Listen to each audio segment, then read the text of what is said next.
हाँ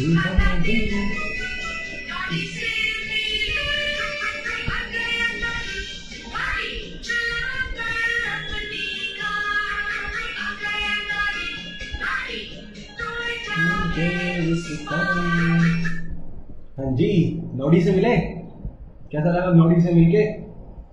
मेरा best cartoon था ये भी। आई होप आपको भी अच्छा लगता होगा। तो गुड मॉर्निंग, सुप्रभात, मधुरा प्रभात बेटा, कैसे हैं आप सब? हाँ जी, बिल्कुल बचपन याद आ गया होगा आपको भी, है ना? मुझे तो याद आ गया था, सुबह मैंने आज इसको देखा तो मैंने सोचा चलो आपको भी मिलवा देते हैं आज नोडी से। तो कैसा लगा आपको मिलके? ऑब्वियसली आप तो भी बच्चे हो ना, सीए फाउंडेशन, सीएस फाउंडेशन, हाँ, ICAI, ICSI ने इतना काम दे दिया, बड़े हो गए हो क्या? नहीं, बच्चे बच्चे, बिल्कुल बच्चे बन के रहना चाहिए, खुश रहना चाहिए, एंजॉय करना चाहिए हर मोमेंट को।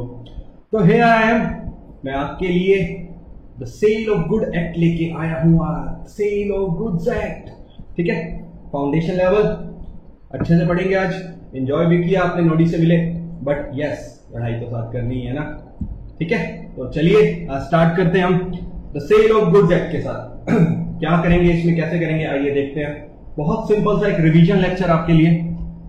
रिवीजन इन द सेंस कि आप जिसने पढ़ रखा है उसके लिए अच्छे से रिवाइज हो जाएगा, जिसने नहीं पढ़ रखा है उसके लिए भी काम आएगा ही आएगा। हाँ, चलिएगा। सो डेफिनेशन देखेंगे स्टार्ट में कुछ। हाँ, अब सेल की बात करेंगे इसमें ना, गुड्स की सेल की। हाँ, तो उसमें दो लोग तो सबसे पहले आएंगे, एक सेलर आएगा, एक बायर आएगा। तो बायर एंड सेलर को जान लेते हैं पहले। तो बायर कौन है? Buyer means a person who buys और एग्रीज टू बाय। या तो वो बाय कर लेता है या वो वादा करता है कि मैं तुमसे तुम्हारा ये सामान लेके चला जाऊंगा। किससे? हाँ, सेलर से ऑब्वियसली। तो सेलर कौन है? हु सेल्स और एग्रीज टू सेल। उसने बोला मैं तुम्हें ये सामान बेचना चाहता हूं, ये गुड्स बेचना चाहता हूं। बायर बोल रहा है ठीक है, मैं तुमसे ये सामान खरीदना चाहता हूं। तो वही पर्सन बायर होगा जो खरीद रहा है, खरीद चुका है, ठीक है? सेलर जो खरीदने बेचने वाला है और जो बेच चुका है, ठीक है? दोनों केस में बायर और सेलर, समझ आया आपको, ठीक है? तो अब बात हो रही है गुड्स की। हाँ, तो गुड्स क्या होंगे फिर ना, गुड्स को भी देखना है, ठीक है? तो गुड्स को 1 मिनट के लिए मैं यहीं पे छोड़ रहा हूं, गुड्स को आपको अच्छे से समझाता हूं, ठीक है? पीछे चल के आगे चलते हैं। देखिएगा गुड्स है क्या, चलिए फिर वापिस चलेंगे हम एक बार, बट अभी गुड्स को समझते हैं एक बार। Goods means every kind of movable property, मतलब हर तरह की मूवेबल प्रॉपर्टी जो एक जगह से दूसरे जगह जाने के काबिल है, काबिल, ठीक है? यानी इमूवेबल प्रॉपर्टी इसमें कंसिडर नहीं होगी, ठीक है? सुनिए, sale and purchase of immovable property is not covered by this act. मतलब जो मैंने अभी बोला आपको कि इमूवेबल प्रॉपर्टी जैसे कि कोई बिल्डिंग इसमें कवर नहीं होगी, ठीक है? तो आइए एक बार देखते हैं क्या क्या इंक्लूड होगा और क्या क्या एक्सक्लूड होगा, ठीक है? सबसे पहले ओल्ड रेयर एंटीक कॉइन्स, मतलब पुराने जमाने के कॉइन्स हैं। आपको पता है इनकी सेल परचेज होती है, इनकी वैल्यू लगती है एंटीक कॉइन्स की, ठीक है? तो ये गुड्स में आएंगे। अगला मूवेबल प्रॉपर्टी, ऑब्वियसली अभी हमने बात की ना क्या, मूवेबल प्रॉपर्टी की। तो मूवेबल प्रॉपर्टी तो हर आएगी, इसमें आएगी, जैसे कि ज्वेलरी देख रहे हैं आप इसमें, ठीक है? आगे क्या कह रहा है? Stock, share, FDR, fix depository receipts की बात कर रहा है। शेयर आप परचेज कर रहे हैं किसी भी कंपनी का, हाँ, वो भी गुड्स है, क्योंकि आप उसका इजीली सेल परचेज कर सकते हैं इन ओपन मार्केट, मतलब स्टॉक मार्केट में जाके, समझ रहे हैं? प्राइवेट में थोड़े रेस्ट्रिक्शंस हैं, बट पब्लिक कंपनी में विदाउट रेस्ट्रिक्शंस आप बाय सेल कर सकते हैं। कह रहा है ग्रोइंग क्रॉप्स, ग्रास और anything attached to land which is agreed to be cut, मतलब एक जमीन में उगी हुई चीज भी एक गुड्स है, ग्रास, ठीक है? क्रॉप्स, ठीक है? उसका भी सेल परचेज। वाह यार, इतने सारे गुड्स, पता ही नहीं था, आज पता चल रहा। Water, gas, electricity, goods. घर में गैस खत्म हो जाती है, सिलेंडर आता है, आपको लगता था कभी वो गुड्स है? हाँ, गैस सिलेंडर आ गया, वाटर आ रहा है, अरे ऐसे ही आ जाता है, गुड्स है। Oh really? Electricity, great. And the last one is goodwill, patent, trademark, copyrights, ये सब भी बिल्कुल गुड्स हैं। देख रहे हैं आप, गुडविल का सेल परचेज आप अकाउंट से पढ़ के आए होंगे, है ना? समझ रहे हैं? चलिएगा, क्या क्या एक्सक्लूड करेंगे आइए देख लेते हैं। मनी, पैसा, पैसा पैसा करती है कि पैसे पे तू भरती है, ये देखिए मनी भी एक्सक्लूड हो जाता है, पैसा नहीं आएगा इसमें, ठीक है। चलिएगा, इमूवेबल प्रॉपर्टी तो आपने पहले ही देख लिया था डेफिनेशन में, ठीक है। इमूवेबल प्रॉपर्टी नहीं आएगा। ये देखिए लास्ट क्या कहने वाला है, extendable claims, example bills of exchange, promissory notes consider नहीं किए जाएंगे। समझ आई बात? ठीक है, तो आपको एक लिस्ट मिल गई है कि गुड्स में क्या क्या आ रहा है, क्या क्या नहीं आ रहा है, ठीक है। समझ आई बात? तो एक बार पीछे चलते हैं, पीछे वाली स्लाइड में क्या किया हमने, आइए देख लेते हैं। गुड्स मीन्स, अभी आप रिलेट कीजिएगा, वही बातें लिखी गई हैं। Goods means every kind of movable property other than excludable claims, आपने देखा था एक्सक्लूड्स में जा रहा था, एंड मनी, ठीक है, पैसा भी हमने हटा दिया था ना, and include stock and shares आया था, हमने अभी बात की थी पब्लिक कंपनी के, growing crops, grass and things attached to or forming part of the land, जमीन से उपजाई कोई भी चीज, ठीक है, which are agree to be serve for sale or under the contract of sale. समझ आई बात? अब एक्शनेबल क्लेम क्या है, इसमें क्या है, एक छोटी सी लाइन में इसको हम डिफाइन कर देंगे। देखिए क्या कह रहा है, actionable claims are claims which can be enforced only by an action और सूट। सूट वो वाला नहीं जो आप पहनते हैं, हाँ, केस, कोर्ट में केस फाइल करना, हाँ, ठीक है। एग्जांपल डेट, डेट के अगेंस्ट, ठीक है, debt is not a movable property of goods, ठीक है। समझ आई बात? ये मूवेबल प्रॉपर्टी में नहीं आएगा, यानी गुड्स में भी नहीं आएगा, इसलिए हमने इसको एक्सक्लूड करके चले थे, ठीक है। पर एफडीआर तो हमने देख ही लिया था कि वो गुड्स है, शेयर, स्टॉक एंड एफडीआर, ठीक है। चलें आगे। If you want in claim, ठीक है, दैट्स एक्शनेबल क्लेम, कोर्ट कह रहा है ये। चले, तो ये बात आपने देख ली थी, पर अच्छे से देख लीजिए इसको भी, ठीक है। आगे चलते हैं, टाइप्स ऑफ गुड्स देखते हैं। अभी गुड्स देख लिया आपने, buyer, seller, goods, actionable claim देख लिए, पर अब टाइप ऑफ गुड्स, हाँ चलिएगा।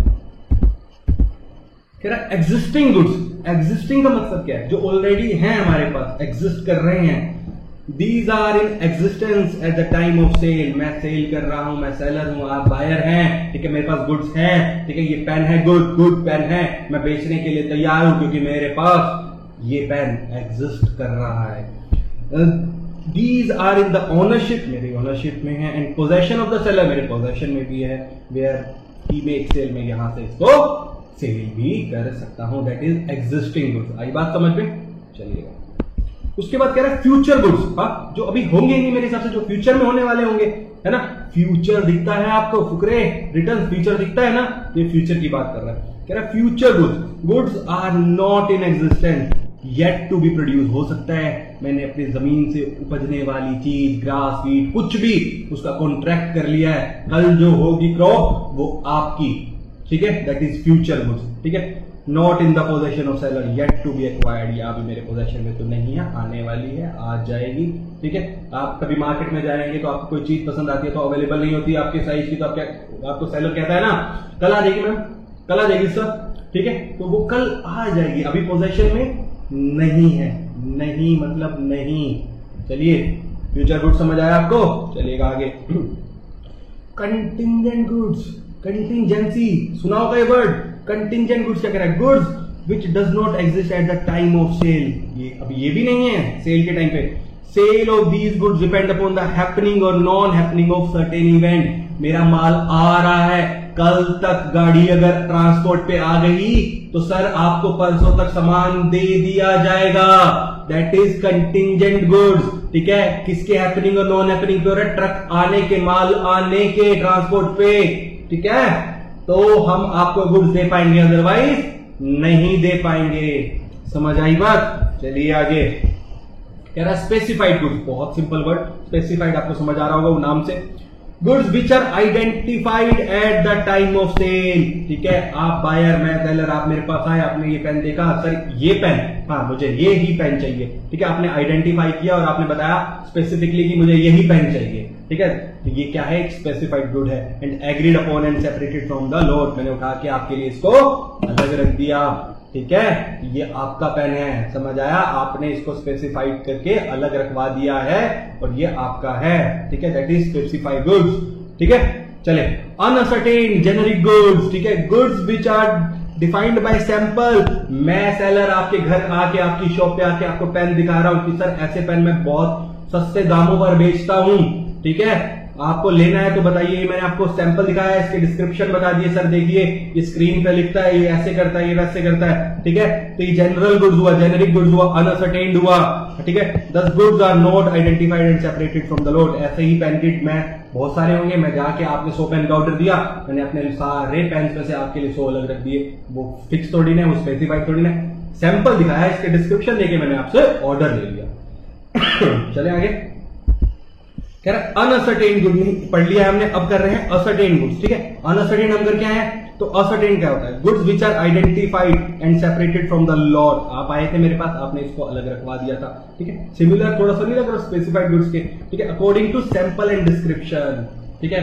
मेरे पास 1000 चेयर्स थी, ठीक है, आपने देखे सारे सैंपल्स वगैरह उसके देख लिए और 1000 चेयर में से अपनी 100 चेयर अलग करवा दी है, ठीक है, समझ आया बात। After the formation of contract of sale, आपने सेल का कॉन्ट्रैक्ट कर लिया, ये 100 आपने बता दिया, रेड चेयर चाहिए, ब्लू चेयर चाहिए, ब्राउन चेयर चाहिए, ब्लैक चेयर चाहिए, 10 इतनी चाहिए, 20 इतनी चाहिए, जो भी है आपने सैंपल देखा, डिस्क्रिप्शन सुनने के बाद उस गुड्स को लोट में से अलग करवा। आई बात समझ में।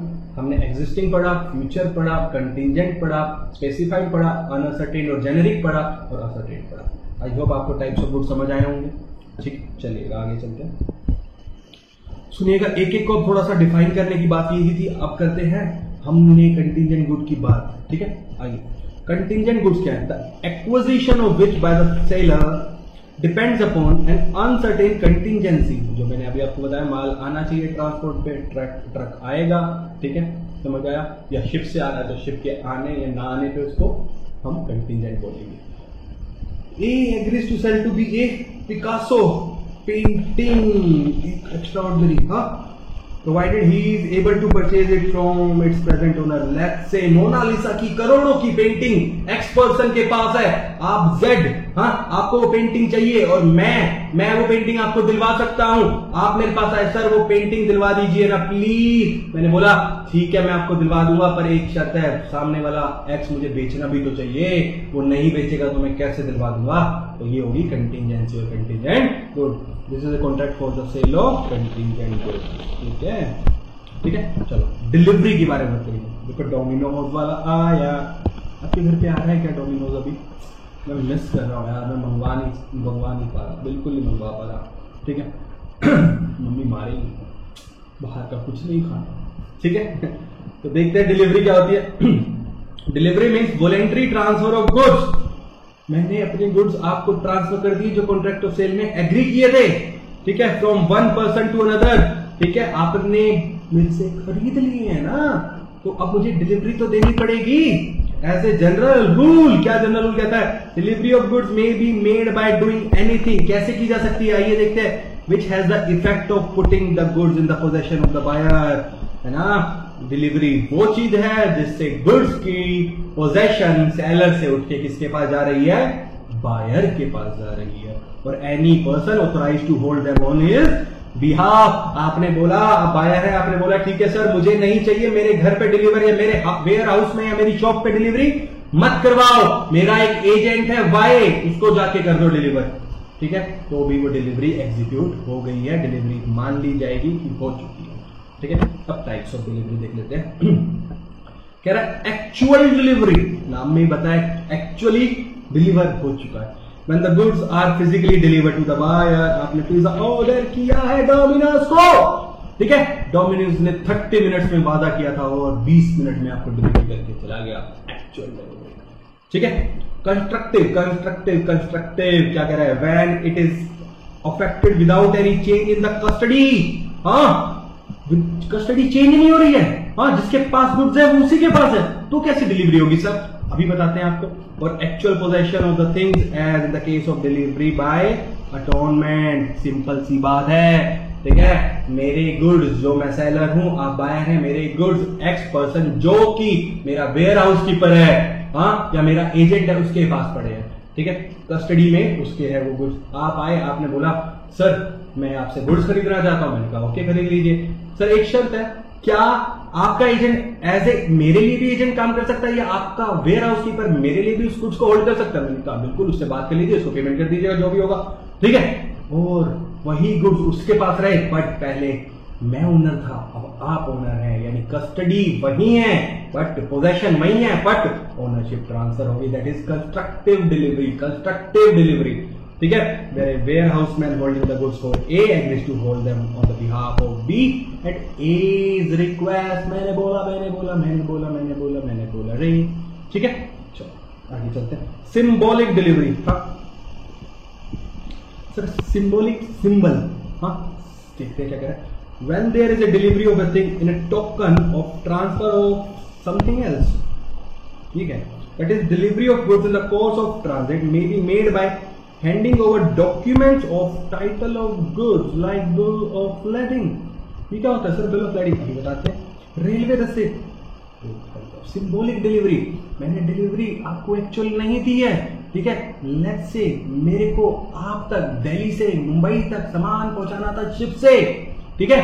तो मैंने क्या किया, मैंने शिप पे माल पहुंचाया, वहां से मुझे एक रिसीट तो मिलेगी, उसे हम बोलेंगे बिल ऑफ लैडिंग। अभी हम समझेंगे बिल ऑफ लैडिंग एक्चुअल में होता क्या है, ठीक है। वो बिल ऑफ लैडिंग उठा के मैंने आपको दे दी, तो आपके पास अब राइट है कि वो बिल ऑफ लैडिंग दिखा के आप मुंबई पोर्ट से जाके वो गुड्स को अपने पास ले सकते हैं, अपने पोजेशन में ले सकते हैं। बट जैसे ही मैंने बिल ऑफ लैडिंग आपको दिया तो मैंने आपको सिंबॉलिक डिलीवरी कर दी, ठीक है। मुझे भी बिल ऑफ लैडिंग मान से मिलेगा, शिप वाले, शिप ओनर से, ठीक है, या मेरे ट्रांसपोर्ट कीपर से, वहां से मिलेगा, मैं आपको पास ऑन कर दूंगा ओरिजिनल वाला, वही दिखा के आप अपने गुड्स ले लेंगे। तो वो होती है सिंबॉलिक डिलीवरी, ठीक है। अभी बताते हैं आपको, कह रहा है document of title of goods, ठीक है। ये जो सारी बातें हम बिल ऑफ लैडिंग वगैरह करने वाले हैं, आइए एक बार समझ लेते हैं इसको। Dock warrant, warehouse keeper certificate, wharfinger certificate, railway receipt, जो भी मतलब एक सिंबॉलिक डिलीवरी के लिए यूज हो रहा है, ठीक है, उसके लिए बात करने वाले हैं। वारंट और order for the delivery of goods and any other document used in the ordinary course of business as a proof of the possession or control, ठीक है। एक प्रूफ ही है कि पोजेशन और कंट्रोल अब आपके पास आ गया मेरे थ्रू, ठीक है। इसको यहां से समझ लेते हैं, समझ लीजिएगा। मैं गुड़गांव में बैठा हूं, आप दिल्ली में बैठे, ठीक है। मेरे को आपको कुछ कोरियर करने, मैंने आपको पेन ड्राइव कोरियर करनी है, या मैंने आपको बुक्स कोरियर करनी है, ठीक है। तो मैं एक ट्रांसपोर्ट कंपनी को अप्रोच करूंगा, मैं सेलर हूं, आप बायर है, ठीक है। मैं ट्रांसपोर्ट कंपनी को अप्रोच किया मैंने, ठीक है। अनकंडीशनल अंडरटेकिंग देखिएगा क्या होता है, वो सब समझाएंगे हम। अब यहां से गुड्स ये ट्रांसपोर्ट एजेंसी के थ्रू मुंबई ट्रांसपोर्ट ऑफिस जाएंगे, या कहीं दिल्ली, ठीक है, दिल्ली भी जा सकते हैं जब हम दिल्ली वाले हैं या मुंबई वाले हैं, ठीक है। यहाँ पे गुड्स आ जाएंगे, ये मुझे रोड रिसिप्ट, लॉरी रिसिप्ट, जहां से ट्रक जा रहा है, गुड्स रिसिप्ट नोट देंगे, मुझे सारी चीजें देंगे, ठीक है। तो ये क्या हुआ, एक डॉक्यूमेंट ऑफ टाइटल हुआ जिसमें सारी चीजें आएंगी, क्या क्या क्वांटिटी कितनी थी, फ्रेट चार्जेस, डेट, प्लेस, ठीक है। ये मैं आपको पास ऑन कर दूंगा, जिसकी वजह से आप या आपको डिलीवर हो जाएंगे, या फिर आप जाके इसको दिखा के अपने पास भी ले सकते हैं, ठीक है। चलिए अब समझते हैं। ये सेलर और बायर थे। बिल ऑफ लेडिंग ना सबसे इंपॉर्टेंट टर्म आपको जो लग रहा होगा, इससे आपको सारी चीजें क्लियर हो जाएंगी। देखिएगा, मैं सेलर या एक्सपोर्टर हूं, ठीक है। कहां पे हूं? वुहान, कोरोना ने फेमस कर दिया वुहान को, हाँ, वुहान में, ठीक है। चाइना से बहुत माल आता है ना। एक सेल ऑफ कॉन्ट्रैक्ट हुआ, बायर और इंपोर्टर जो कि कहां बैठा है, मुंबई में बैठा है, ठीक है। उसने लेटर ऑफ क्रेडिट मुझे दिया, ठीक है। गुड्स आ जाएंगे, पैसे वैसे आ जाएंगे, ठीक है। अभी समझ रहे हैं हम बिल ऑफ लेडिंग को। सुनेगा, मैंने गुड्स क्या किए, मैंने गुड्स उठाए और अपने शिपिंग एजेंट को दे दिए, जहां से शिफ्ट होंगे गुड्स और आप तक आएंगे, ठीक है। शिपिंग एजेंट गुड्स को ले जाएगा वुहान, जहां पे शिप खड़ा है, वुहान में यहाँ पे शिप खड़ा, ठीक है, जहां से लोड करेगा माल, ठीक है। जहां पे शिप है, वुहान में लोड हो चुके हैं शिप में गुड्स, तो वहां से क्या होगा, एक बिल ऑफ लेडिंग यानी एक रिसिप्ट आएगी, किसके पास, यहाँ शिप वाले से हमारे शिपिंग एजेंट के पास, ठीक है। शिपिंग एजेंट वो बिल ऑफ लेडिंग हमें दे देगा ओरिजिनल वाली, ठीक है, एक्सपोर्टर को। मैं बिल ऑफ लेडिंग आगे बायर को पास ऑन कर दूंगा ओरिजिनल, ठीक है। अब क्या होगा, ये गुड्स निकलेंगे, ठीक है, गुड्स निकलेंगे, मुंबई पहुंचेंगे, देखो मुंबई पहुंच गए हैं, ठीक है। अब क्या हुआ, मुंबई आ गए, मेरे को एक्नॉलेज हो चुका है कि मुंबई में मेरे गुड्स आ चुके हैं, तो जो ओरिजिनल बिल ऑफ लेडिंग मुझे मिला है, ठीक है, किससे, सेलर से, वो मैं अपने शिपिंग एजेंट के पास लेके जाऊंगा, ठीक है। शिपिंग एजेंट वो आगे शिप ओनर के पास लेके जाएगा, ठीक है। वहां से गुड्स आएंगे शिपिंग एजेंट के पास, और वो शिपिंग एजेंट मुझे गुड्स डिलीवर कर देगा। तो बिल ऑफ लेडिंग आपको समझ आ गया होगा कि एक्चुअल में होता क्या, पूरी पिक्चर समझ आ गई होगी। ठीक है, चलें आगे। तो समझते हैं आप कुछ अच्छी चीजें, आगे चैप्टर को कंटिन्यू करते हैं, एक्ट को कंटिन्यू करते हैं। ठीक है, क्या कहना चाह रहा है आइए देखते हैं क्या क्या बातें होंगी इसमें। कह रहा sale and agreement to sell, दो चीजें आएंगी इसमें, एक सेल जो हो चुकी है जो आपने अभी तक सुना होगा, एक एग्रीमेंट टू सेल। सर अलग अलग होता है जी, अलग अलग होता है, देखते हैं कैसे होता है, हम समझते हैं इसको। कह रहा एक contract of sale of goods is a contract, contract is a contract whereby the seller transfers or agrees to transfer the property in goods। या तो सेलर ट्रांसफर कर रहा है या एग्री कर रहा है कि मैं आपको ट्रांसफर कर दूंगा, ठीक है, in goods to the buyer for a price, पैसा पैसा पैसा, समझ आई। कह रहा there may be a contract of sale between one part owner and other. Contract of sale part owners में भी हो सकता है, एक गुड्स के दो ओनर, एक पार्ट ओनर ने कर दिया है। चले आगे, अगर उसके बाद पोजेशन में है तो आगे डीप में देखेंगे हम इन चीजों को। चलो चलते हैं। ए contract of sale may B absolute और कंडीशनल एज इट इज भी, या कुछ कंडीशंस के साथ भी, कि मुझे एक कंडीशंस पे ये गुड्स चाहिए कि आप इसको डिलीवर करेंगे कहां पे, मेरे वेयर हाउस में या मेरी शॉप में डायरेक्टली। समझ आई बात? क्या कह रहा है? Where under a contract of sale the property in the goods, where contract of sale the property in the goods is transferred from the seller to the buyer। Simple बात, ठीक, कॉन्ट्रैक्ट इज कॉल्ड सेल, ये simple transfer हो रहा है, ये sale है। But where the transfer of the property in the goods is to take place at a future time, कल, परसों, अगले दिन, ठीक है, आज नहीं, हमने एग्रीमेंट किया इस महीने की इस तारीख को इतने बजे का मुहूर्त है, प्लीज ट्रांसफर करवा दीजिएगा, that is agreement to sell. और subject to some condition thereafter to be fulfilled the contract is called agreement to sale। आई बात समझ में? सेल और एग्रीमेंट टू सेल में क्या डिफरेंस हुआ? आई बात समझ में? कह रहा है agreement to sell becomes a sale. Agreement to sell, sale कब बन जाएगा? आज एग्रीमेंट हुआ पर ये सेल बनेगा कब? When the time elapsed, मैंने बोला था तारीख, महीना, तारीख, समय, वो टाइम बीत गया और द कंडीशंस आर फुलफिल्ड, या मैंने कोई कंडीशन लगाई थी वो सेलर ने फुलफिल कर दी है। Subject to which the property in the goods is to be transferred, जिसके लिए गुड्स ट्रांसफर होने थे या प्रॉपर्टी ट्रांसफर होनी थी। आई बात समझ में? ये एग्रीमेंट टू सेल, ये hand to hand sale, goods आ रहे हैं, पैसा आ रहा है, गुड्स जा रहे हैं, पैसा आ रहा है, गुड्स जा रहे हैं, पैसा आ रहा है। समझ आई बात? चलें आगे। पक्का आई होप समझ आ रहा होगा आपको थोड़ा बहुत सर, अच्छा अच्छी बात है, चलिएगा। कह रहा है when agreement to sell become sale, यही अभी हम पढ़ते आ रहे हैं, उसके साथ कुछ कंडीशंस लगा दी गई हैं, कुछ स्टिपुलेशंस लगा दी गई हैं जो पूरी करनी होनी चाहिए। आइए देखते हैं। An agreement to sell become sale when the time elapsed और the conditions are fulfilled by the seller. अभी मैंने आपको बताया subject to is the property, हो गए, ये अभी पीछे वाली स्लाइड में पढ़ा, बट इसके लिए हम इस स्लाइड पे नहीं आए हैं, जिसके लिए आए हैं वो देखते हैं। The following element must coexist, elements होने चाहिए so as to constitute a contract of sale of good under the sale of goods act. ये एलिमेंट्स नहीं होंगे तो हम नहीं मानेंगे कि एक एग्रीमेंट टू सेल बन रहा है। चले आगे, वो क्या है सुनिएगा। There must be at least two parties. आपने वैलिड कॉन्ट्रैक्ट देखा था, हाँ, उसमें सेक्शन 10 देखा था, हाँ, और अदर देन सेक्शन 10 भी देखा था। अच्छा सर, 2 पार्टीज आया था, आया था, यहाँ पे भी 2 पार्टीज, हाँ जी बिल्कुल। आइए देखते हैं कौन कौन सी होनी चाहिए। सेलर और बायर, अभी स्टार्टिंग हमने यहीं से की थी।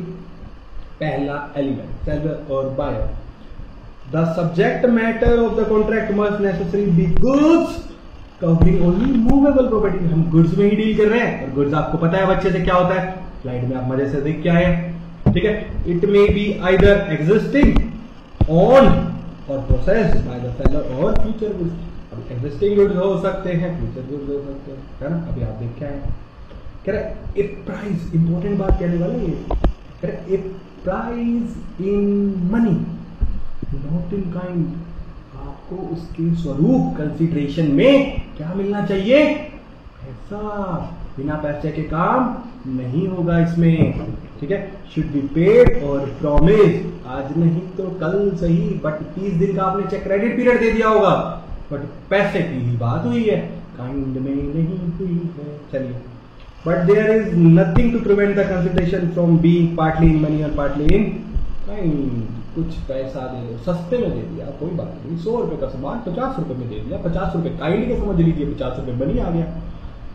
अभी बात समझ में? चलो, a transfer of property in goods from seller to buyer must take place। Transfer तो होना ही चाहिए, तो अभी तक हम पढ़ते यही आ रहे हैं। The contract of sale is made by an offer to buy or sell goods for a price by one party and the acceptance of such offer by other। क्या क्या कहा इसने? कह रहा ट्रांसफर तो हो रहा है, ठीक है, समझ आई बात। Contract of sale is made by an offer, एक ने ऑफर दिया, तुम मुझसे प्यार करती हो, सामने वाले ने एक्सेप्ट कर लिया, हाँ मैं तुमसे प्यार करती हूँ, तो क्या तुम मुझसे शादी करोगी? हाँ करूंगी। क्या हुआ? ये हो गया कॉन्ट्रैक्ट ऑफ सेल। नहीं, अब प्यार की जगह यहाँ पे क्या होगा? गुड्स होगा। समझ आया बात? एक कॉन्ट्रैक्ट ऑफ सेल में भी एब्सोल्यूट और कंडीशनल, ये हमने देखा एज इट इज या फिर कुछ कंडीशंस के साथ। All other essential elements of valid contract must be present in the contract of sale, that is competencies of the parties।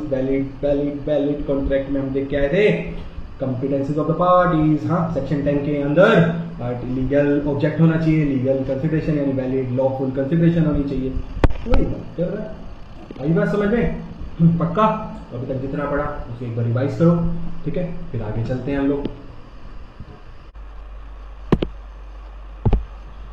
हाँ जी, देखा आपने sale and agreement to sell, ठीक है, इसमें एक डिफरेंस आपको समझ आ जाएगा। आप इजीली अच्छे से इसको रिवाइज कर लीजिएगा, देख लीजिएगा, याद कर लीजिएगा, एग्जाम में आपसे पूछा जा सकता है, ठीक है। स्पेसिफिकली सीए फाउंडेशन, ठीक है, अच्छे से कीजिएगा इसको, ठीक है। चलिए आगे चलते हैं।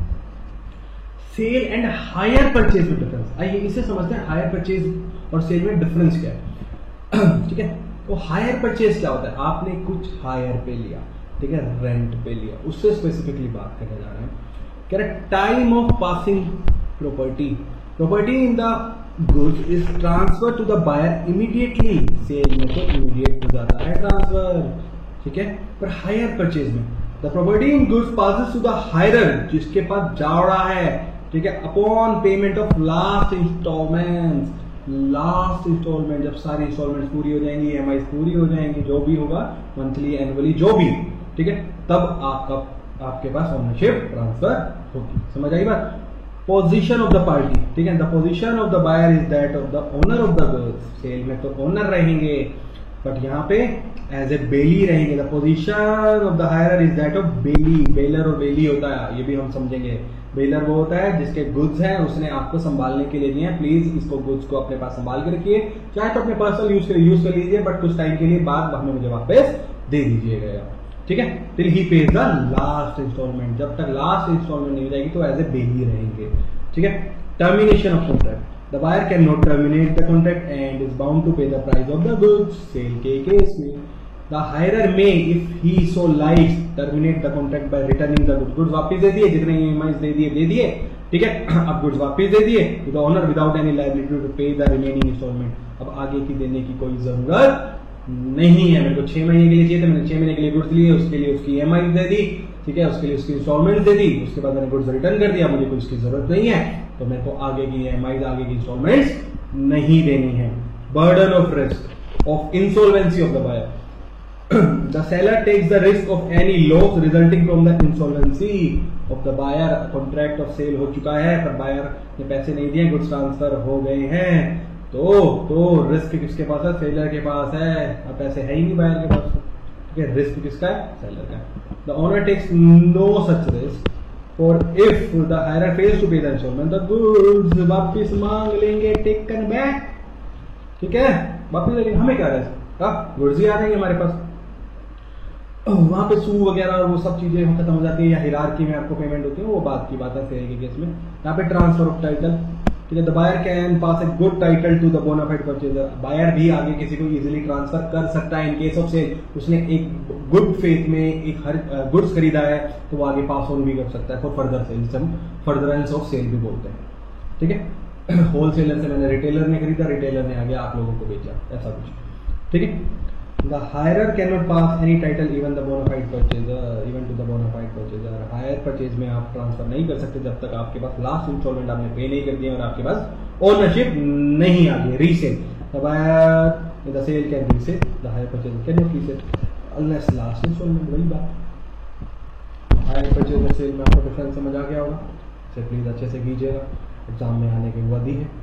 समझ आए? चले आगे। चलिए, बेलमेंट आ गया। बेलमेंट में ही तो होता है वेलर और बेली, तो इसको देखते हैं सेल और बेलमेंट में डिफरेंस। ठीक है। Transfer of property the property, अभी आप देख के आए सेल के तो वही पॉइंट्स है ना। ठीक है। तो ये देखिए तो बेलमेंट में देखिए there is only transfer of possession. Bailor ने बेली को अपनी गुड्स संभालने के लिए दिए, पोजेशन तो ट्रांसफर हो गया from the bailor to the bailee for any of the reason like safe custody और कैरिंग। बैंक के लॉकर में यानी बैंक को हमने दे दिए, आई बात समझ में, संभाल के रखने के लिए। Return of goods the return of goods in contract of sale is not possible. यहाँ पे पॉसिबल है, ऑब्वियसली देना ही पड़ेगा।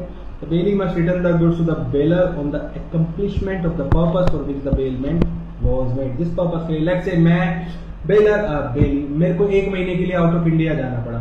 ठीक है। मेरी गाड़ी में ऐसे खड़े रहते खराब हो जाती, जंग लग जाता, जो भी होता, मैंने कहा भाई साहब आप चला लीजिएगा गाड़ी, अपने पास संभाल के रख लीजिएगा। ठीक है। जब आप वापिस दे दीजिएगा। समझ आई बात? वो हो गया बेलमेंट। कंसिडरेशन, इसका तो प्राइस आपको देना ही पड़ेगा। हाँ, यहाँ पे कोई प्राइस नहीं हो सकता और हो भी सकता है। जैसे आपने गाड़ी यूज करने के लिए ले ली मुझसे, ठीक है, पर आपने पेट्रोल खर्चा पानी और सब चीजें थोड़ा वो एक टोकन अमाउंट देने के लिए दे दिया। ठीक है। तो वो बेलमेंट है, कोई जरूरी नहीं है पैसा आए। ठीक है। दया भाव से भी हो सकता है और पैसे के लिए भी हो सकता है। समझिएगा? चलें आगे। पक्का? चलिए। Sale and contract for work and labour. ठीक है। एक तो सेल तो अब बार बार बार बार बार बार पढ़ते आ रहे, वही चीज लिखी गई। Contract of work and labour क्या है? पहले देख लेते हैं। Contract of sale of goods is one which some goods are sold for a price. ठीक है। But where no goods are sold, अब यहाँ पे है वर्क एंड लेबर का कॉन्ट्रैक्ट। ठीक है। गुड्स बेचे नहीं गए हैं and there is only the doing और रेंडरिंग ऑफ सम वर्क। ठीक है। मेरी चीज पे कुछ काम करने के लिए मैंने बोल दिया है। ठीक है। Some work of labour, then the contract is only for the work and labour, not sale of goods. Let's say मेरा घर का, मेरा स्टूडियो, मैंने उसका इंटीरियर काम कराना था, मैंने कॉन्ट्रैक्ट दे दिया, उन्होंने मेरे स्टूडियो में आके सामान वामान लगा के फिट करके लेबर लगा के काम कर दिया।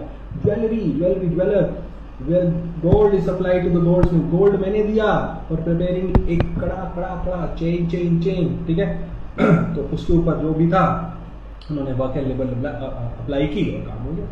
That is contract of work and labour. चलेगा भी? चलेगा। कॉन्ट्रैक्ट ऑफ सेल कैसे होगा? How made? आइए देखते हैं। A contract of sale may be made in the following modes। ये सारे मोड्स हैं, मोड्स। ठीक है। मूड नहीं, मोड्स। ठीक है। मूड नहीं करने का, घर पे होता है ना, फैमिली के साथ बैठे हुए हैं, गुस्सा आ रहा है, गुस्सा उतार दिया, ये कर दिया, मैं भी करता हूँ। चले। Contract of sale is made by an offer to buy or sell goods for a price and acceptance of such offer. अभी बताया था मैंने आपको, एक ने एक दूसरे को ऑफर दिया कि आप गुड्स ले लीजिए, सामने वाले ने इसको एक्सेप्ट कर लिया। ठीक है। There may be immediate delivery of the goods, हो सकता है उस कॉन्ट्रैक्ट में हमने बोला कि अभी की अभी डिलीवरी करनी है, हाँ, या मैं ही आके लेके जा रहा हूँ। ठीक है। बाहर आके लेके जा रहा है, या फिर अगली। There may be immediate payment of price, पहले पैसे दो, जूते दो, पैसे लो। But it may be agreed that the delivery on some future date. पैसा आज, फ्यूचर गुड्स के लिए होता है ना, वैसा ही। There may be immediate delivery, goods आज, पैसा बाद में। ठीक है। पहले जूते दो, पैसे बाद में लेंगे। ठीक है। It may be agreed that the delivery और पेमेंट और both are to be made in instalments. So parts आपको सप्लाई होने थे 10-10 करके हर महीने। ठीक है। उसी हिसाब से आपको पेमेंट होती जा रही है। तो ये सब भी हो सकता है। It may be agreed that the delivery और पेमेंट और both are made on future date. Agreement to sell हो गया नहीं? हाँ, क्या किया आपसे मैंने आज एग्रीमेंट कर लिया, कल आप मुझे ये गुड सप्लाई कर दीजिएगा और पैसे मेरी दुकान से उठा लीजिएगा। ठीक है। दोनों ये भी केस हो सकते हैं। तो 6 के 6 केसेस आपने देख लिए। चले आगे सेक्शन 5 के अंतर्गत। ठीक है। चलिए। प्राइस किस प्राइस पे दिया जाना चाहिए उसको कैसे जानेंगे? Ascertainment of price. क्या कहते हैं? The price in a contract of sale may be fixed by the contract. उसी कॉन्ट्रैक्ट में हम लिख सकते हैं कि इतने रुपए में दिए जाएंगे ये गुड्स, ठीक है, XYZ अमाउंट, ठीक है, और may be left to be fixed. हम उसमें ये भी लिख सकते हैं, ठीक है यार, आज इसको फिक्स नहीं करते, कल ही फिक्स कर देंगे जब गुड्स डिलीवर होंगे, और कोई मैनर डिस्क्राइब कर देंगे, इस हिसाब से कर लेंगे। thereby agreed or may be determined by the course of dealing between the parties। आगे एग्री कर लेंगे यार ठीक है। where the price is not determined in accordance with the foregoing provision, अब डिटरमिन नहीं कर पाए उस प्रोविजन के अकॉर्डिंग, द बायर शैल पे the seller A reasonable price. Reasonable fix नहीं कर पाए तो एक रीजनेबल प्राइस पे करना पड़ेगा। वो रीजनेबल क्या होना चाहिए? लेट्स से ये पेन ही है, ठीक है, आप बायर हैं, मैंने कहा यार जो देना हो दे दो यार। सर ये पेन की कीमत लगती है कुछ 5-4 रुपए, एक काम करो 5 रुपए रख लो, दैट इज रीजनेबल, ठीक है। अगर मार्केट वैल्यू के अकॉर्डिंग आप दे रहे हैं तो वो रीजनेबल ही हो जाएगा। What is reasonable price is a question of fact depending on the circumstances of each particular case। Case to case vary करेगा। हर गुड्स के लिए क्या रीजनेबल प्राइस होना चाहिए, time to time, case to case, party to party depend करता है। आई बात समझ में? चलिए, price means the monetary consideration. Price होता क्या है? Monetary consideration for the sale of goods, ठीक है। The price is the contract in the contract of sale may be fixed by the contract. हम उसी में कॉन्ट्रैक्ट में फिक्स कर सकते हैं। Agree to be fixed in a manner, हम बता सकते हैं कि यार चलो थर्ड पार्टी को बुलाएंगे, इंडिपेंडेंट पार्टी होगी, वैल्यूअर होगा, वो हमारे गुड्स की वैल्यू कर देगा, उस हिसाब से जो वो प्राइस कोट करेगा उस हिसाब से आप मुझे पे कर दीजिएगा, ठीक है। Determined by the course of dealing between the parties, depend कर लेंगे ना, आपस में देख लेंगे यार कैसे करना है। हाँ, रीजनेबल प्राइस भी आ सकता है ना, ठीक है। असर्टेनमेंट ऑफ प्राइस, अब देखो चोर चुरा के भागा, पुलिस पीछे भागी, अब गुड्स तो है इसके हाथ में, प्राइस फिक्स कर लो, तेरा प्राइस बता मुझे, ठीक है। चले आके ऐसा नहीं होता, ये सब वाहियात एग्जाम्पल्स मुझे लेने पड़े, अच्छे हैं। चलिए,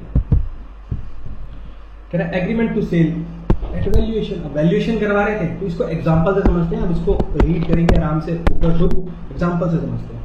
P is having 2 bikes, 2 bikes थी। He agrees to sell both of the bikes to S at a price to be fixed by Q।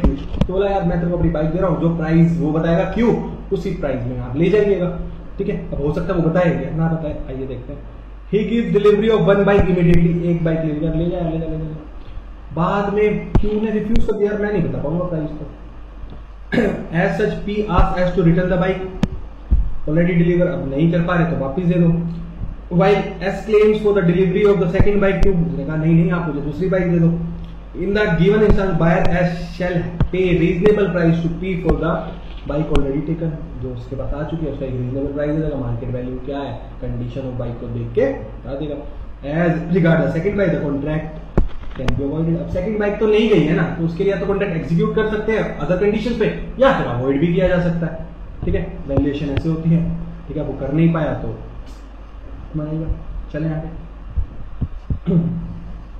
Stipulation as to times, condition as to times, time से regarding कुछ essential conditions, हाँ, as regard to time for the payment of price. अब कब आपको payment करनी है उसके बारे में कह रहा है।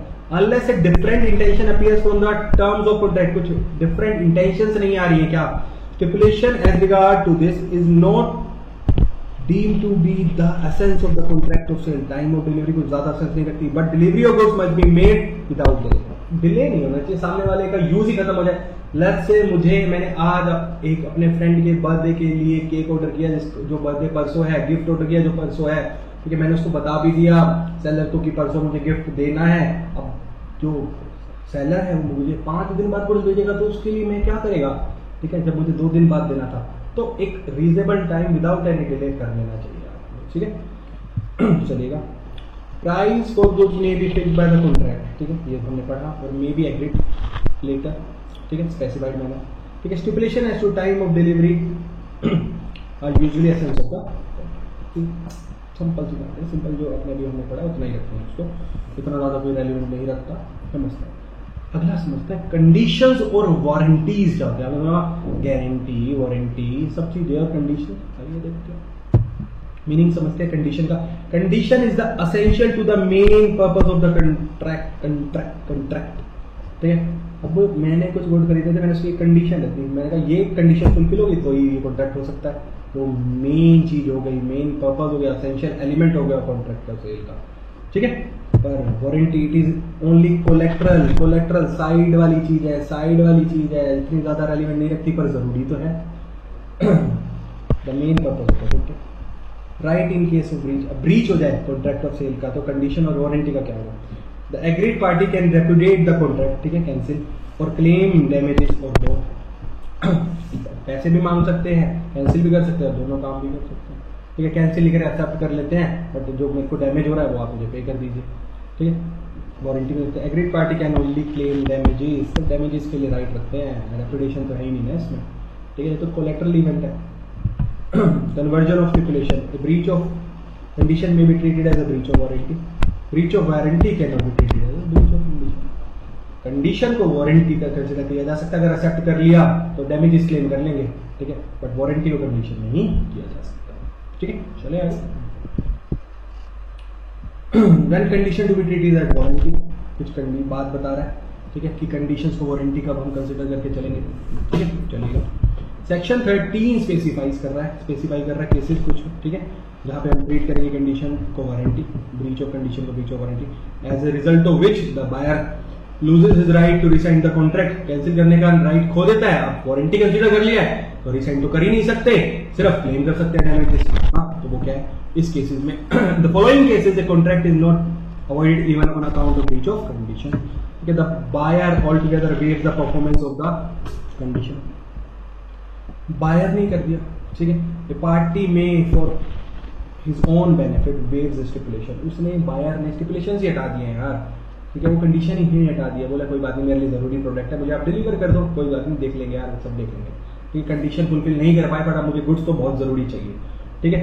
तो उस केस में the buyer elect to treat the breach of condition, buyer कह रहा है कोई बात नहीं कंडीशन नहीं, उसको वारंटी ट्रीट कर लेते हैं, तो फिर बायर तो सर्वोपरि है ना, ग्राहक देवता है, भगवान है, भगवान का रूप होता है ना, वही बात। दिस इज टू से ही मे क्लेम ओनली डैमेजेस, आप डैमेजेस क्लेम कर सकते हैं, नीचे वाली बात में एग्जांपल से आपको बात बिल्कुल क्लियर हो जाएगी।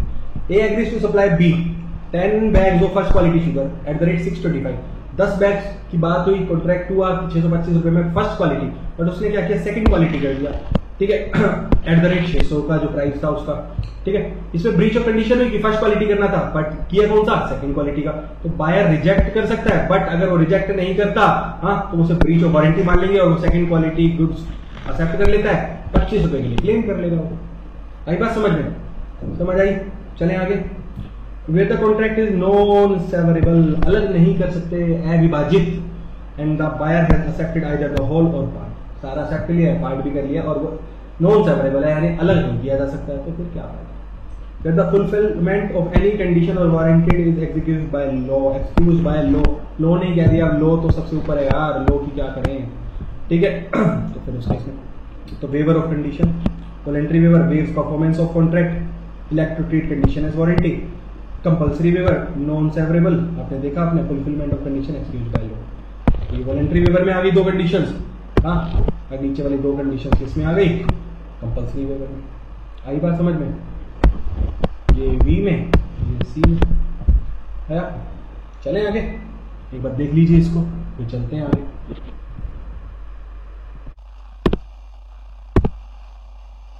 चलें आगे। तो स्टिपुलेशन ऑफ कॉन्ट्रैक्ट हमने अभी देखा, उस चीज को एक बार दोबारा से अच्छे से समराइज कर लेते हैं। कह रहे essential to the main contract, ठीक है, कंडीशन होती है, आपको तो पता ही होगा ना, यहाँ पे कोलेक्ट्रल वारंटी होता है, ठीक है। तो क्या कह रहा है, एक्सप्रेस भी हो सकता है और इम्प्लाइड भी हो सकता है, दोनों केसेस में।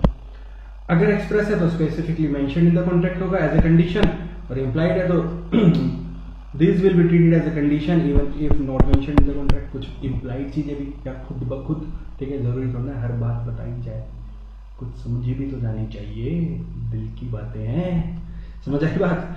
तो ब्रीच ऑफ कंडीशन होगा तो रिसाइन और डैमेज दोनों के होंगे, दोनों चीजें हम कर सकते हैं, ठीक है। और अगर वारंटी का केस होगा तो स्पेसिफिकली मेंशन भी हो सकती है और कुछ इम्प्लाइड भी हो सकती है, बट इसके ब्रीच के लिए हमें क्या मिलेगा, ये समझिए, ठीक है। चलें आगे चलते हैं। Express and implied conditions and warranty, ठीक है, एक बार इसको आप डिटेलिंग करेंगे। कह express conditions are those which are agreed upon between the buyer at the time of contract, starting में ही हमने कॉन्ट्रैक्ट में ही कुछ एग्रीड कंडीशंस कॉन्ट्रैक्ट में डाल दी थी expressly and are expressly provided the contract. ठीक है, यही implied on the other hand are those which are presumed by law. ठीक है, बात नहीं बताई गई है बट आपको पता है कि ये तो होएंगी तभी कॉन्ट्रैक्ट होएगा, होएंगी तो होएगा। ठीक है, तो भाई रामदेव जी भी कहते हैं करने से होता है। ठीक है, to be present in the contract, to be present in the contract. It should be noted that an implied condition may be negated or waived. ठीक है, कुछ इम्प्लाइड कंडीशन हम कॉन्ट्रैक्ट में डाल के एक्सप्रेसली उसको हटा सकते हैं। अगर एक्सप्रेसली हमने नहीं हटाया तो इम्प्लाइड कंडीशंस रहेंगी कॉन्ट्रैक्ट में। आई बात समझ में? तो इम्प्लाइड कंडीशंस क्या है वो देख लेते हैं। देख लो, ये एक एक्सप्रेस कर रहे हैं, दूसरा इम्प्लाइड। एक्सप्रेस ऐसे किया जाता है, आपको पता है पैरों में तक हो जाता होगा ना, यानी कंडीशन एज टू टाइटल। ठीक है, टाइटल यानी ओनरशिप। ठीक है, गुड्स का ओनर। ठीक है, उसके regarding condition. Description, sale by sample, एक एक को डिटेल करेंगे हम। ठीक है, एक बार देख लेते हैं इसको। Sale by sample as well as description. ठीक है, क्वालिटी और फिटनेस, मर्केंटेबिलिटी और होलसमनेस। ठीक है, इनको एक एक को एग्जांपल से समझेंगे अभी। चलिए, 7 तो 8 आपको याद होनी चाहिए, 7 की 7। चले, टाइटल के रिगार्डिंग कर रहे हैं, कंडीशन एज टू टाइटल देखते हैं। एग्जांपल क्या कह रहा है? A purchase a tractor from B. ठीक है, ए ने बी से ट्रैक्टर परचेज किया। ठीक है, ए ने बी से, यानी बी अभी ओनर होना चाहिए आइडियली। ठीक है, वो है नो टाइटल, टाइटल नहीं है। आफ्टर 2 months यानी ओनर नहीं है वो। The true owner spotted the tractor, जो उसका ट्रू ओनर था, जैसे उसने चुराया पुराया होगा भाई, सी होगा लेफ्ट से ट्रू ओनर, उसने देख लिया भाई ट्रैक्टर तो मेरा है। ठीक है, तो and demanded it back from A, उसने वापस ऐसे मांगा।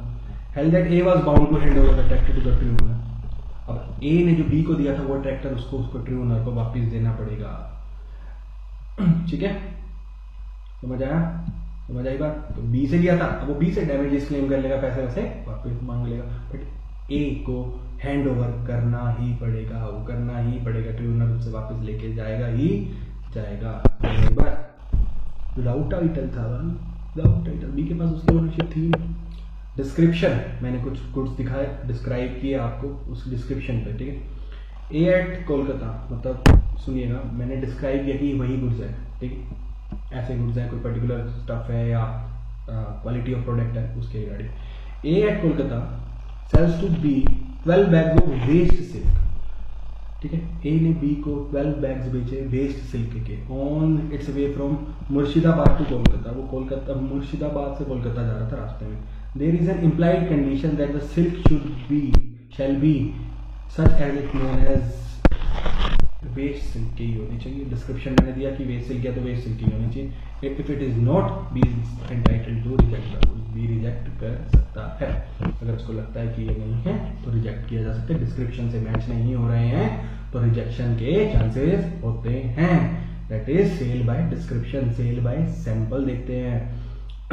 इन case of sale by sample of 2 parcels of wheat. ठीक है, The seller allowed the buyer inspection. Seller ने बोला बायर को आओ इंस्पेक्ट कर लो गुड्स को of the smaller parcel but not the larger parcel. ठीक है, छोटा सा एक दिखाया कि 1 kg का बैग है, लो आप चेक कर लो, इसके अकॉर्डिंग आपको गुड्स दे देंगे, ये है हमारा sample. In this case it was held that the buyer was entitled to refuse to take any latent of the parcel of the week. Different तो नहीं होगा ना भाई, मैंने दिखाया कि ये टी शर्ट है, इसके बेसिस पे मुझे सारे कलर्स दे दीजिए, 5 पीस दे दीजिए, और इसके अकॉर्डिंग नहीं आता तो आई कैन रिजेक्ट। ठीक है, जैसे कई बार होता होगा ना, आप ऑनलाइन गुड्स मंगाते हैं, टी शर्ट पसंद दिखती कोई जाए और आती कोई जाए, तो आप रिजेक्ट करके वापस रिटर्न में डाल देते हैं ना, वही केस। तो सेल बाय सैंपल। अब सेल बाय सैंपल और डिस्क्रिप्शन दोनों का समझ, सैंपल भी दिखा रहा है, डिस्क्रिप्शन भी दी है, उसके अकॉर्डिंग नहीं होगा तो रिजेक्ट कर दो, समझ आएगा। चलो, quality as to condition as to quality और फिटनेस। अब क्वालिटी और फिटनेस उसकी यूजेज भी तो होनी चाहिए प्रॉपर। ठीक है, तो सुनिएगा, ए ने क्या किया, एक सेट ऑफ टीथ खरीदा बी से, बी जो डेंटिस्ट है। ठीक है, और वो उसके माउथ के अकॉर्डिंग था ही नहीं, फिट ही नहीं था, तो बताओ उसको लेना चाहिए। ठीक है, अब जब उसकी फिटनेस उसकी लिए यूजफुल ही नहीं है तो क्यों लेगा। A rejected the set of teeth and claim refund.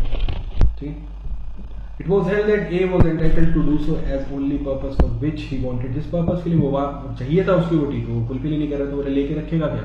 ठीक है, चले आगे।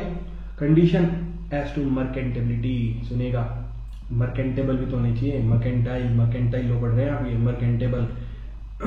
ए bought a black velvet cloth from C and found it is to be damage by white ants मतलब चीटी लगी हुई थी, खराब कर रखा था उन्होंने। मर्केंटेबल मतलब आगे यूजफुल नहीं है, आगे उसको बेचना हो तो वो बेच नहीं सकता। ठीक है, तो वो मर्केंटेबल नहीं है तो वो मर्केंटेबिलिटी नहीं है, तो फिर आप नहीं एक्सेप्ट कर सकते। ठीक है, होलसमनेस, ठीक है, मतलब ये एक तरीके के लिए होलसमनेस की बात अगर हम करें तो ये फिट फॉर यूज की ही बात करता है बेसिकली, मतलब आपको उससे कुछ प्रॉब्लम ना हो जाए पर्सनली। ठीक है, तो उसके लिए ए सप्लाइड एफ विद मिल्क दिया गया, उसमें टाइफाइड जर्म्स थे। ठीक है, जिसको कंज्यूम करेगा एफ की वाइफ को इन्फेक्शन हुआ और उसकी डेथ होगी। ठीक है, तो एक ब्रीच ऑफ कंडीशन था as to fitness liable for damages. तो होलसमनेस मतलब वो काम का था ही नहीं ना, हमारे यूजफुल ही नहीं था।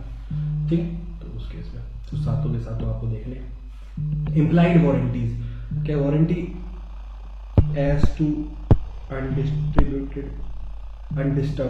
अनडिस्टर्ब्ड पोजेशन, मतलब इम्प्लाइड वारंटी है कि हमें उसका जो पोजेशन है उसमें ये नहीं कि कल को कोई हमसे वो वापस मांग जाए, डिस्टर्बेंस नहीं आनी चाहिए कोई भी। ठीक है, अनडिस्टर्ब्ड होना चाहिए, हमारे पास आ गया मतलब हमारा है अब। ठीक है, warranty as to non existence of encumbrance, कोई उसके ऊपर चार्ज नहीं होना चाहिए, आपने गिरवी ना रख रखा। ठीक है, कल को हमें कोई लाइबिलिटी आए हमारे ऊपर खरीदने के बाद भी। ठीक है, डिस्क्लोजर ऑफ डेंजरस नेचर, अगर वो पता है आपको कि आपके कंज्यूम करने के बाद आपको खराब कर सकता है, डेंजरस है आपके लिए, तो आपको करना है। ठीक है, वो आपको बताना है इम्प्लाइड।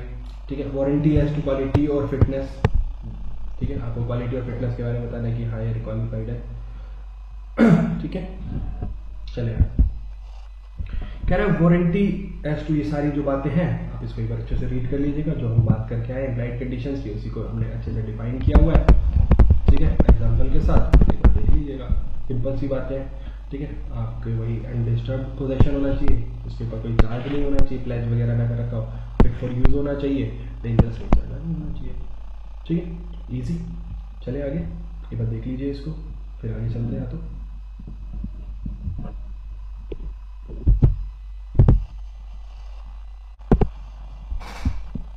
गया, चले आगे। चलिए एक बार इम्प्लाइड वारंटी को समझ लेते हैं। अनडिस्टर्ब्ड पोजेशन के लिए आपको एक छोटा सा एग्जांपल, मिस्टर मोटू जी हैं, ये सेलर है हमारे, तो इनके पास गुड्स हैं। ठीक है, इन्होंने एक कॉन्ट्रैक्ट ऑफ सेल किया बायर के साथ, जो है मिस्टर पतलू। ठीक है, पैसे वैसे सब कुछ हो गए, कॉन्ट्रैक्ट हो चुका है, सेल हो चुकी है, बट पोजेशन डिलीवर नहीं हुआ था, गुड्स डिलीवर नहीं हुए थे, पोजेशन इनके पास था। For the time being mister Ghasitaram, doctor Ghasitaram आए, इन्होंने अच्छे पैसे वैसे दिए, इन्होंने मोटू जी ने गुड्स उठा के इनको दे दिए। ठीक है, दैट इज रॉन्ग ना। तो पतलू जी क्या करेंगे कि इनके पास राइट है कि वो गुड्स उनसे वापस लेके जा सके और ये इनसे डैमेजेस क्लेम कर सकते हैं। समझ आई बात? अनडिस्टर्ब पोजेशन के लिए, जिसे हम क्वाइट पोजेशन भी बोलते हैं। चलिए, तो अब बात कर रहे हैं हम डॉक्ट्रीन। डॉक्ट्रीन कौन? डॉक्टर की वाइफ, डॉक्ट्राइन, डॉक्ट्रीन। ठीक है, चले, ठाकुर ठकुराइन, डॉक्टर डोकराइन, डॉक्ट्राइन डॉक्ट्राइन डॉक्ट्राइन। चलिए, doctrine of caveat emptor. Caveat emptor क्या होता है? कह रहा है let the buyer be aware. ठीक है, बायर बी अवेयर, भाई घपले हो सकते हैं बायर, संभल के। तो उसका effect, buyer will be liable, seller not. जहां पे आपकी रिस्पॉन्सिबिलिटी है, आपको अवेयर रहना चाहिए था, आप अवेयर नहीं रहे, तो उसमें सेलर की कोई गलती नहीं है, आपकी ही लायबिलिटी होगी। ठीक है, इसका एक्सेप्शन क्या होगा? सेलर भी अवेयर, बायर नहीं होगा, सेलर लायबल होगा। ठीक है, उसका अपोजिट सुनिएगा। Following are the condition to be satisfied if the buyer had made known to the seller for. Buyer ने सेलर को बता दिया कि उसकी परचेज करने का पर्पस क्या है। ठीक है, एंड बायर रिलाई कर रहा है सेलर के स्किल और जजमेंट पे। ठीक है, and seller's business to supply goods of that description, उसका वही है कि वो डिस्क्रिप्शन के गुड्स को सप्लाई कर रहे हैं, तो फिर नहीं होगा। एग्जांपल देखते हैं, example A purchases a horse from B. A ने हॉर्स खरीदा बी से, A needed the horse for riding, ठीक है, but he did not mention the fact to be this fact, क्योंकि उसको हॉर्स किस लिए चाहिए, राइडिंग के लिए चाहिए, उसने बात बी को नहीं बताई, अपना डिस्क्रिप्शन नहीं दिया, ठीक है। Horse is not suitable for riding, वो राइडिंग के लिए सुटेबल था ही नहीं, but is suitable only for being driven in the carriage, वहीं पे घुमाने फिराने के लिए था बस, यहाँ पे मेरे पास घोड़ा है घोड़ा है घोड़ा है, ठीक है। Caveat emptor rule applies here and so A can neither reject the horse nor claim compensation from B, ठीक है। यहाँ पे सेलर लायबल नहीं है, caveat emptor the buyer be aware, उसको बताना चाहिए था फैक्ट्स, ठीक है, फैक्ट्स नहीं बताया तो फिर सेलर की कोई रिस्पॉन्सिबिलिटी नहीं है। चले आगे, कुछ एक्सेप्शंस कह रहा है, फिटनेस और क्वालिटी, ठीक है। अब उसकी वो फिट ही नहीं है, अगर आप जिस पर्पस के लिए ले रहे हो या जो भी है वो फिट फॉर यूज है ही नहीं, तो क्या कह रहा है, an order was placed for some trucks to be used for heavy traffic in hilly country, ठीक है। कुछ ट्रक्स का ऑर्डर दिया गया कि भाई उनको एक हैवी ट्रैफिक पास ऑन करना था हिल कंट्रीज पे, ठीक है। The truck supplied by the seller were unfit, वो अनफिट थे, ठीक है, तो यहाँ पे breach of condition as to fitness हुआ, ठीक है। Goods purchase and patent or trademark, देख रहे हैं आप, फिट ही नहीं थे, अनफिट है, अनफिट। ट्रेडमार्क मिल गया, ज़ारा ब्रांड है, patent trademark, brand name. In case where the goods are purchased under its patent name or brand name, there is no implied condition that goods shall be fit or any particular purpose. तो हम मान लेंगे कि यार वो fit ही है, उसमें कोई दिक्कत आएगी तो फिर सेलर को हम बोल सकते हैं ना। गुड्स सोल्ड बाय डिस्क्रिप्शन, वो डिस्क्रिप्शन के अकॉर्डिंग नहीं है, फिर हम सेलर को लायबल कर सकते हैं। मर्केंटेबल,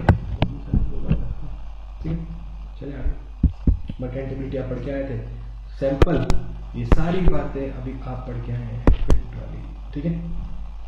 आप एक बार अच्छे से इसको देख लीजिएगा, हम फिर आगे चलते हैं, ठीक है। चले, seller actively conceals the defect और इज गिल्टी ऑफ फ्रॉड, ठीक है, तो फ्रॉड के केस में की बात कर रहे हैं।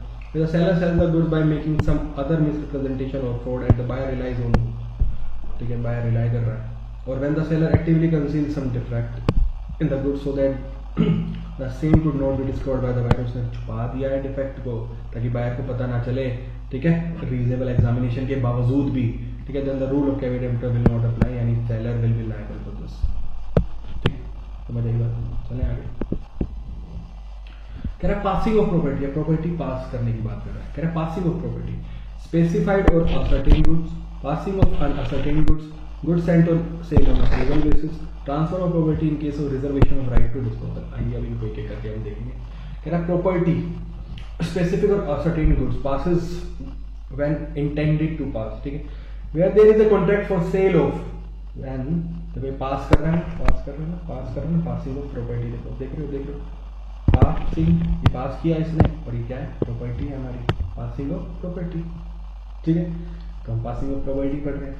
Where there is a contract for sale of specific or ascertained goods, ठीक है, the property in them is transferred to the buyer at such time as the parties of the contract intended to be transferred.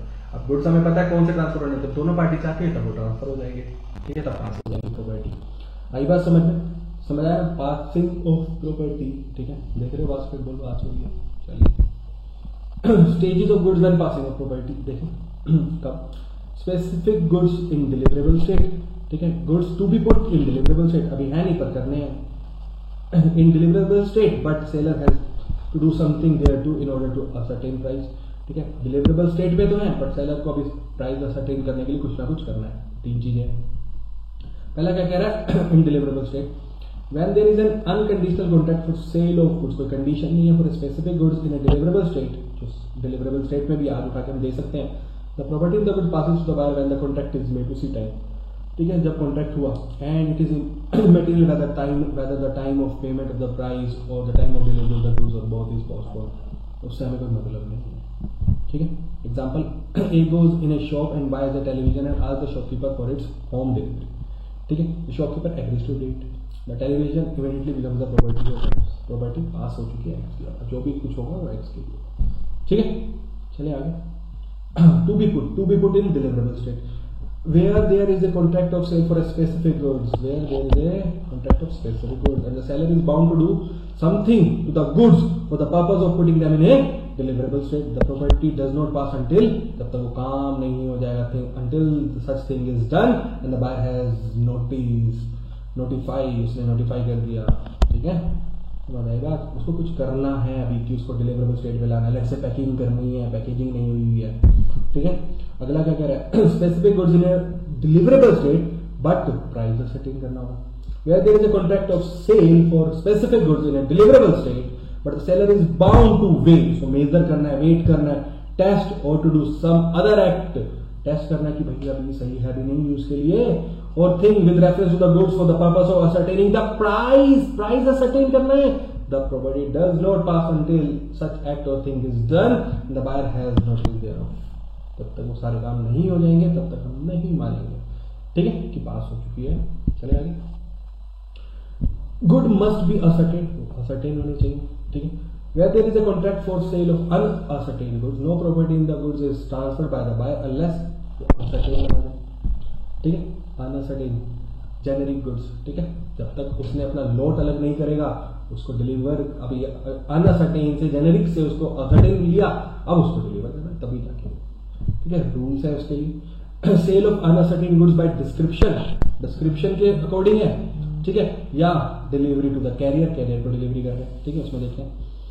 Where there is a contract for sale of unascertained goods or future goods, ठीक है, by description, अभी हम पढ़ते ही यही आ रहे हैं, ठीक है, goods of that description and in a deliverable state are unconditionally appropriated to the contract, ठीक है, either by the seller with the assent of the buyer or by the buyer with the assent of the seller, the property in the goods thereupon passes to the buyer, such assent may be expressed or implied and may be given either before or after the appropriation is made।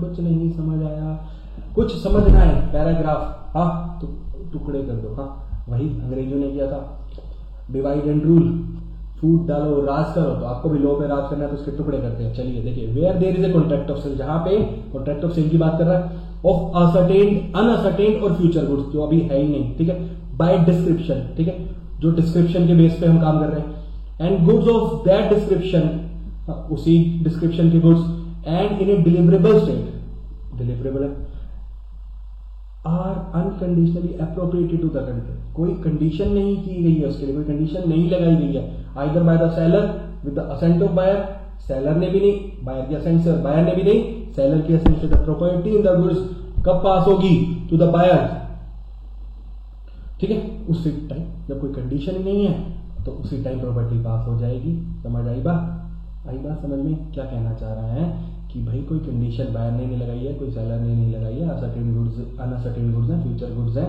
तो property description के हिसाब से तो property उसी time pass हो जाएगी deliverable state, ठीक है। सच असेंट में भी एक्सप्रेस हो सकती है और इम्प्लाइड भी हो सकती है, हाँ कर दूं, ठीक है, दैट इज एक्सप्रेस कंफर्म कर लिया हमने, इम्प्लाइड हमने कर दिया, उसने मना भी नहीं किया, ठीक है। Delivery to the carrier, carrier को डिलीवर कर दिया कि एक जगह से दूसरी जगह जाने के लिए ट्रांसपोर्ट एजेंसी हो सकती है वो carrier, where in person to the contract the seller delivers the good to the buyer or to the carrier or other bailee whether named by the buyer or not for the purpose of transmission to the buyer, किसी और को भी दे दिया कि जाओ अब buyer को दे दो, and does not reserve the right of disposal, वापस लेने का कोई राइट रिजर्व नहीं रखा है, he is deemed to have unconditionally appropriated the goods to the contract, उसमें मान लिया जाएगा कि वो गुड्स जा चुके हैं, प्राय हो चुके हैं, प्राय goods of the description in deliverable state, delivery to the carrier, दो चीजें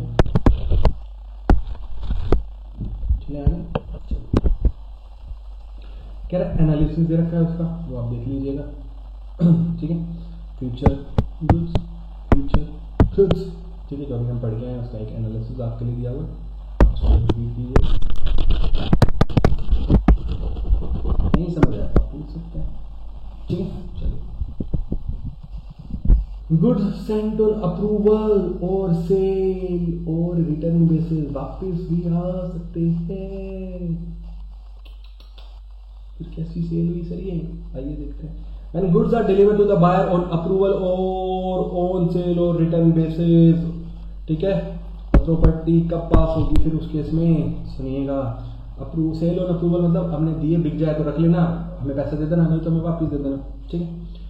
When he signifies his approval or acceptance to the seller or does any act, ठीक है, जब उसने सिग्निफाई कर दिया, ठीक है यार मैं ही रख रहा हूँ, ठीक है, उसने अप्रूवल दे दिया, एक्सेप्ट कर लिया उसने, ठीक है, और उसने कुछ ऐसा कर दिया यानी बेच ही दिए, तो फिर तो हो गया ना। If he does not signify his approval, उसने अप्रूवल तो नहीं दी और एक्सेप्टेंस भी नहीं दी to the seller but retains the good without giving notice of ejection, नहीं है रिजेक्शन है, ठीक है। Then if a time has been fix, time fix क्या होता है, इतने टाइम तक अगर होगा तो ठीक है, नहीं तो फिर हम आपको वापस दे देंगे for the return of the goods, पर वो टाइम भी बीत चुका तो फिर वो रिटर्न नहीं होंगे, ठीक है, टाइम जा चुका है, फिक्स टाइम किया था वो जा चुका है, ठीक है। और या फिर टाइम फिक्स नहीं था तो एक रीजनेबल टाइम, ये थोड़ा कि साल 2 साल 5 साल 10 साल तक वो पड़े रहेंगे, एक रीजनेबल टाइम, महीना 2 महीना, इससे ज्यादा क्या होता है, ठीक है। और he does something to the goods which is equivalent to the accepting of goods, कुछ ऐसा करके उसने प्लेज कर दिया, आगे गिरवी रख दिए, कुछ भी कर दिए, मॉर्गेज वगैरह वटएवर, ठीक, अगर वो है तो उस केस में आपको पता है ना, प्लेज होता है मूवेबल के लिए, मॉर्गेज होता है इमूवेबल के लिए, तो यहाँ पे मॉर्गेज तो ऑब्वियसली नहीं हो सकता, ठीक है। देखिएगा मैन्युफैक्चरर और सेलर कौन था, as the buyer on approval basis, सैलरी उसने आगे प्लेज कर दिया गोल्ड लोन लेने के लिए, तो मान लेंगे कि गुड्स अब इसके हैं, ठीक है, possession transferred with further sale pledge etcetera, तो इस केस में हम मान लेंगे कि गुड्स अब गुड्स की एक्सेप्टेंस आ चुकी है, ठीक है। चले आगे,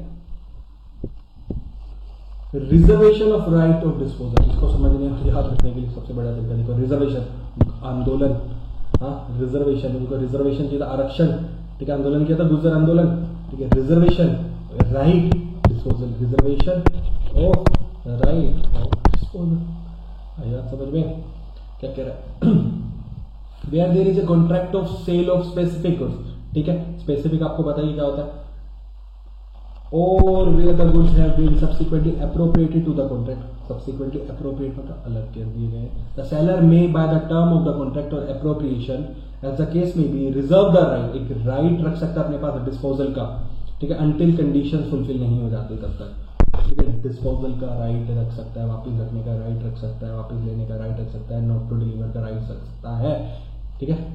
इसको पढ़िएगा, इसका एग्जांपल लेते हैं, X sends furniture to a company by truck and instructs the driver not to deliver the furniture to the company until the payment is made by the company, ठीक है। मैंने एक कंपनी ने मुझसे कॉन्टैक्ट किया, मेरे को मैं फर्नीचर बेचता हूँ, फर्नीचर का ऑर्डर किया, मैंने ट्रक में लोड करा के फर्नीचर भेज दिया, पर मैंने ट्रक ओनर को बोला प्लीज डिलीवर मत कीजिएगा, अनलोड मत कीजिएगा जब तक आपको पेमेंट ना मिल जाए, ठीक है। और अगर वो नहीं होती तो फिर वापस से क्या जाएगा, that is right, reservation of right to disposal, right of disposal, मैं वापस मंगवाने का राइट रख रहा हूँ, ठीक है, ठीक है, the property pass only when the payment is made, otherwise disposal वापस, ठीक है। आई बात समझ में, चले आगे, circumstances under which the right of disposal में भी रिजर्व, सर्कमस्टांसेस देख लेते हैं, कह रहा है if the goods are shipped और delivered to a railway administrative for carriage, goods to railway and by the bill of lading और railway receipt as the case may be, the goods are deliverable to the order of the seller or his agent, then the seller will be prima facie deemed to have reserved the right to dispose, ठीक है। Goods deliverable कब होंगे, जब order मिलेगा seller का या उसके agent का, ठीक है, इन्होंने लोड करा दिया, रिसिप्ट मिल गई, बट राइट ऑफ डिस्पोजल नहीं मान लिया जाएगा, ठीक है। Where the seller draws a bill on the buyer for the price and sends to him the bill of exchange together with the bill of lading या receipt, railway receipt, to secure acceptance और payment thereof, the buyer must return the bill of lading if he does not accept the, ठीक है, वो accept नहीं कर रहा तो उसको वापस बिल ऑफ लेडिंग भी रिटर्न करना पड़ेगा, and if he wrongfully retains the bill of lading और railway receipt, the property in the good does not pass to the buyer या पासेस टू हिम, ठीक है, गलती से रख लिया, मतलब ये है कि आप गुड्स के मालिक हो, आप रख सकते हो, राइट ऑफ डिस्पोजल अभी हमारे पास ही है, आई होप समझ आया होगा आपको। Risk prima facie passes with property, risk prima facie passes with property, देखिएगा जनरल रूल क्या कहता है, अनलेस अदरवाइज एग्रीड, ठीक है, the goods remain at the seller, seller का रिस्क रहेगा until the property therein is transfer to the, जब तक प्रॉपर्टी बायर को ट्रांसफर हो जाती तब तक रिस्क किसका, सेलर का, but when the property therein is transfer to the buyer the goods are at the buyer risk, जब ट्रांसफर होगी तो बायर का रिस्क, whether डिलीवरी हुई है या नहीं, पास होगी ना, आपको पता है, तो फिर बायर का रिस्क हो जाता है। where delivery of goods has been delayed through the fault of either buyer or seller, किसी का भी हो सकता है, ठीक है. The goods are at the risk of the party in fault. जिसका fault है उसका risk, जिसका fault उसका risk, ठीक है. कह रहा है risk prima facie passes with ownership. The owner of the good must bear the loss or damage of goods unless ownership is agreed to, ठीक है. जो ओनर है उसका रिस्क है.